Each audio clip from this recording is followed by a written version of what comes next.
Hello and welcome back to another episode of 2-Minute Tutorial. In today's video, I'm gonna guide you through how to get Snapchat AI on Android device. Watch the video till the end and don't forget to subscribe to our channel if you've not yet.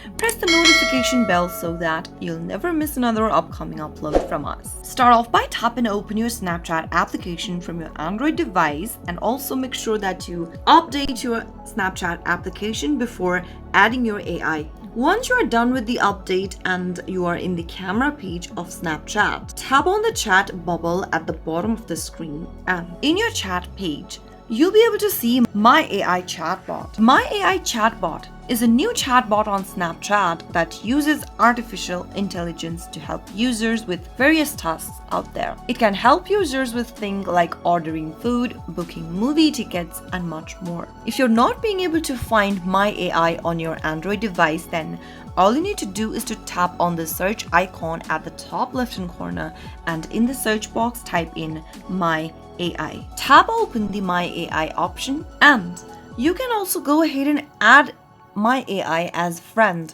on Snapchat. Once you are done adding them, you'll be able to find My AI displayed in your chat page at the top. That is how you can easily get Snapchat AI on your Android device. I hope the tutorial was helpful to you. If it was, go ahead and give us a thumbs up. I'll be back soon with more videos like this. Thanks for watching.